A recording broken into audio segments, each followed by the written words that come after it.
Thank you. And yeah, we'll have also some numbers, why not?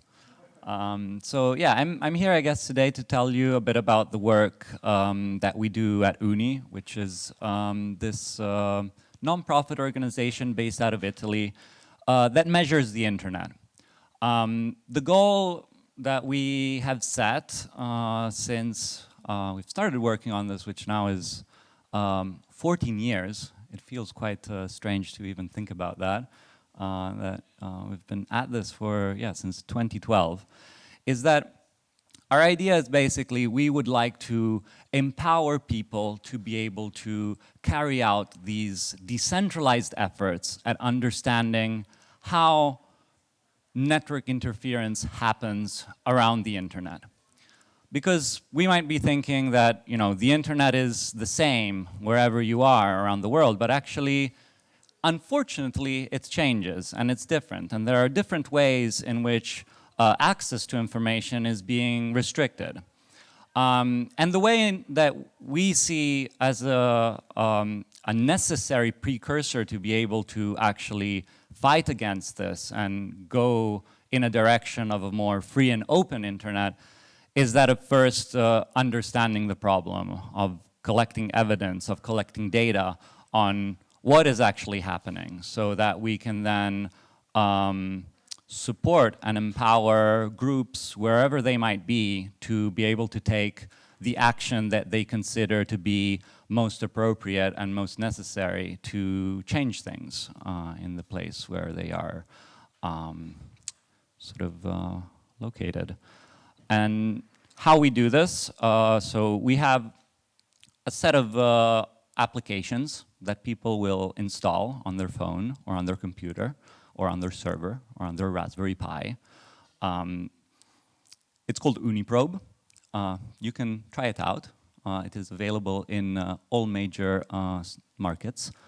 And it carries out a series of network experiments or net tests, which measure different properties about your internet. So they check, for example, whether or not certain websites are blocked. They try to simulate the activity that a particular mobile application will carry out, like a messaging app. They measure whether or not certain censorship circumvention tools like VPNs function or do not function. We measure also the performance of your network, and then we have let's say, some more experimental, nerdy tests that look into the availability of new protocols that are being actively researched and studied, that people that are working on deploying them might have certain questions on how feasible it is to use them to make the internet better. We then, through these tests, collect all of the data that is run and make it available as an entirely open data set. And we are the world's largest open data set on internet censorship that accounts for, 3.4 billion measurements from 245 countries and territories, covering more than 30,000 networks. And it's all available for anybody to query through our web interface called OONI Explorer, where you can go, you can put in some questions, let's say, of what you are interested in knowing. Let's say where in the world Twitter is blocked, and then you get some nice charts that tell you where it is blocked, some nice numbers that you can either look there or import it into your own tooling. Use it as part of research, which it is used as part of a lot of academic research, as well as journalistic investigations, and more about what I will say in a minute. People use it themselves because it's an open data set, so anybody can access it and use it as part of their own work. But I would say we are also the #1 user of our own data as part of research that we carry out ourselves in collaboration with, I think at this point, almost 50 or 60 different organizations all over the world that we work with through these partnerships on studying certain phenomenon that is happening in their country. And we provide the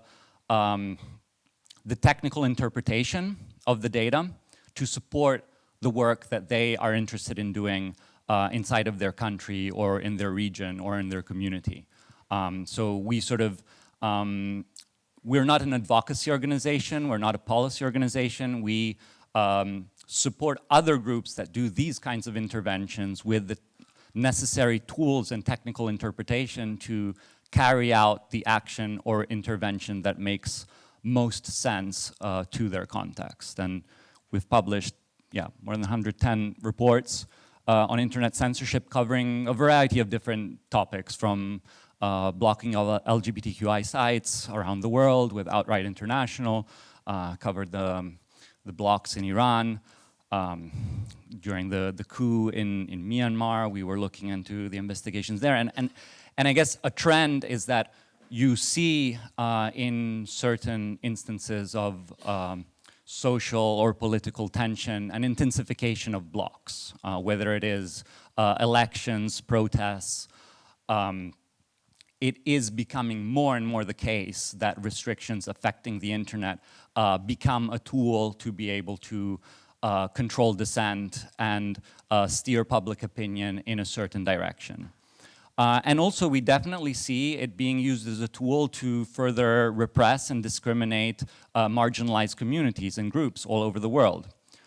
And so we document these kinds of things. I wanted to put here another point which I think maybe frames this also in the context of something that is maybe also closer to where we are now, in that I think we tend to think that censorship is sort of just this, you know, this sort of over there problem, you know, of places where maybe there is not such a strong rule of law. But as a matter of fact, internet censorship is something that happens and is a problem also right here.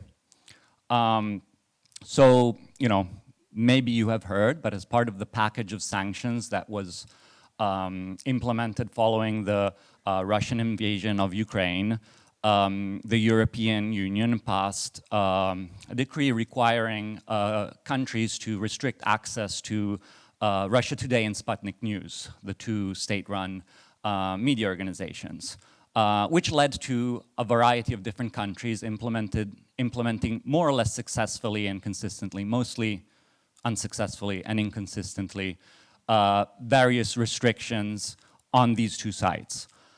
We have other cases as well, like recently it's quite popular in Europe to, you know, because football is a big thing, people love to watch football. There is a lot of money in football, and a lot of money means a lot of interest, and as a result, for example, Spain, Italy, and France have started to roll out these changes to regulation affecting how filtering gets deployed, giving sort of unprecedented authority to, in the one case, in Italy, the regulator that doesn't have to go through a judicial process in order to request that internet service providers implement restrictions. And in theory, the idea there is that the regulator should provide some level of oversight. However, as was the case a few years ago when Google Drive got blocked, the oversight does not seem to be sufficient. In the case of Spain, this was basically entirely handed over to a private company, which implements restrictions in a way that leads to a lot of overblocking, because it is being performed in a certain way by IPs that are shared by multiple different sites. Basically, when there are La Liga football matches, the internet doesn't work in Spain, and people are very upset. And so this, I guess, is to highlight the importance also here of monitoring and understanding what kind of network interference we have, and, you know, the potential impact to, you know, our freedom of access to information, or even just, you know, work.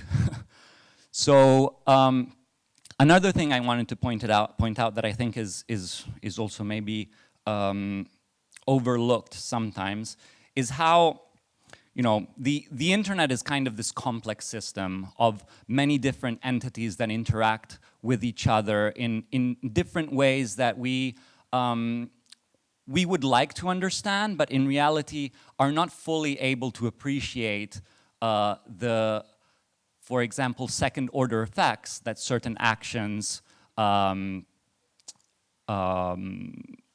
result in. And so this is an example of, in the case of when in Europe these restrictions were implemented affecting Russia Today and Sputnik News on behalf of European countries, which weren't really effective. Like in the paper that I cited before that we worked on, we see that as a matter of fact, most countries are not really restricting access that effectively on these sites. But it did generate a retaliatory action on behalf of the Russian authorities, which basically ended up blocking a variety of different state-run media inside of Europe.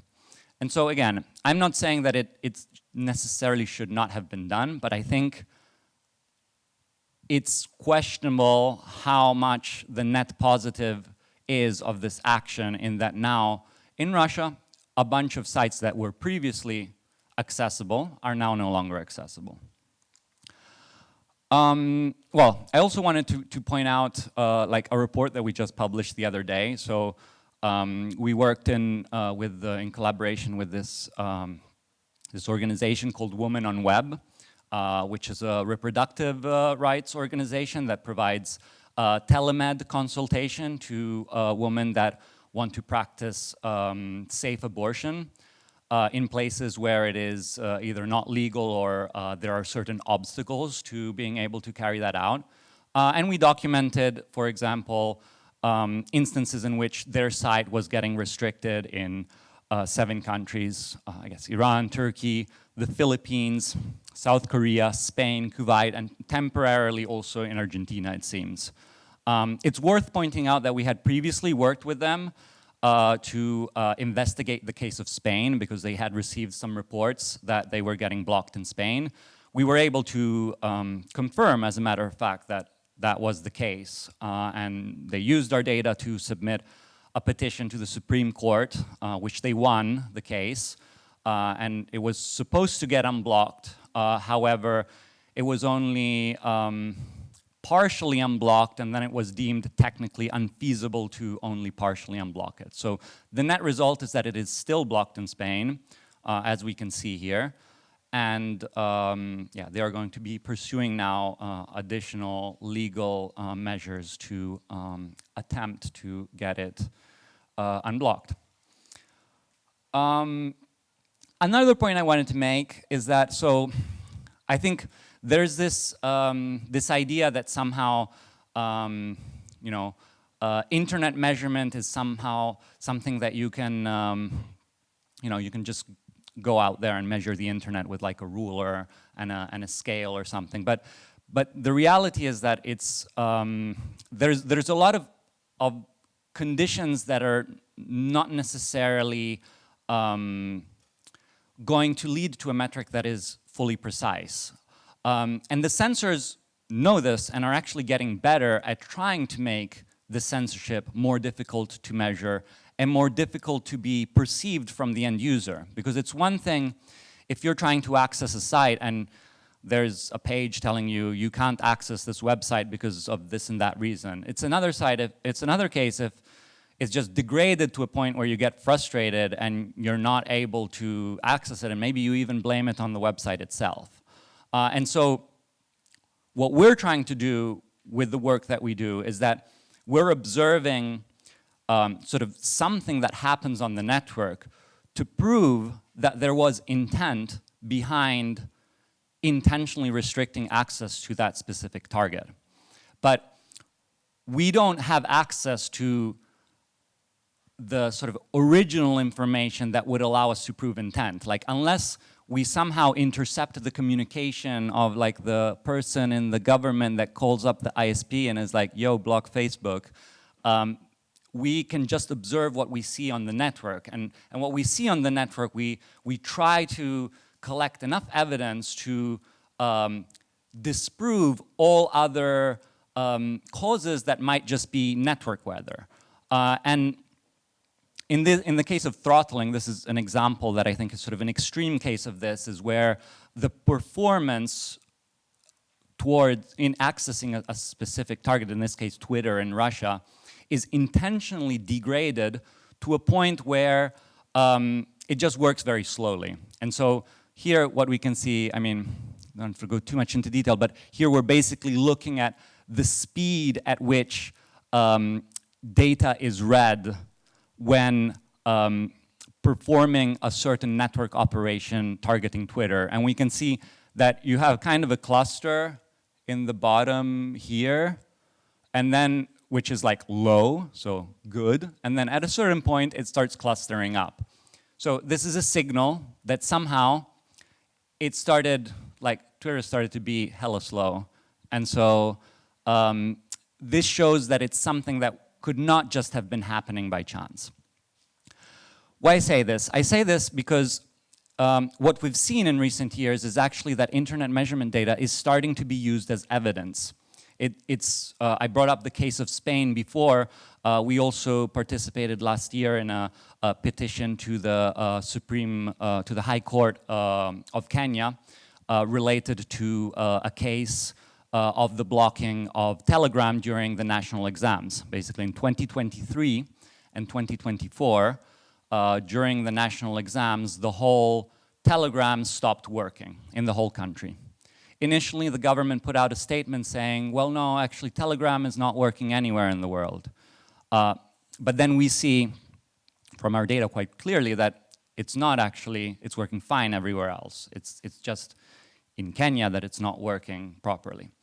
And so in order to take this data and make it be something, I think the previous model was somehow that a lot of this data was primarily being used as part of, let's say, advocacy, policy making, and things that are more informative to a public debate, right? So it's more something that, doesn't necessarily have to be used as a method to enforce accountability, and something that should eventually become part of a verifiable public record. And maybe this is something that resonates with some people working in the space of, being able to actually independently verify something and being able to, say, well, actually, I can look at this open data set, I can look at how it was collected, I can look at how they analyzed it, and I can come to the same conclusions, hopefully. And so I can believe it. And so this, I think, is like where we're moving towards. And the fact that we're moving in this direction makes, I think, the need of having standards and rigor ever more important. And that's why I think, for example, some principles that we've always followed at OONI is, the necessity of having open data, methodologies that are documented openly, that are reproducible, and that everything is available as free and open source software. Because ultimately, evidence is the strongest when it can be scrutinized publicly, and that anybody can look at it and come to the same conclusions. So, yeah, I just put this pitch out there as well. So we are part of this fundraising campaign too, which uses quadratic funding. It's a thing that Web3 people like, so I think it's good. There's many other projects. We are one of them, and I don't know. If you have some spare crypto, you can throw it our way, and then it does this quadratic formula scaling thing, and then we can do more OONI, and yeah, and it'll be great. So I'll leave it with this. We shall measure all the things, and if you want to contact me, you can find it there. Thank you.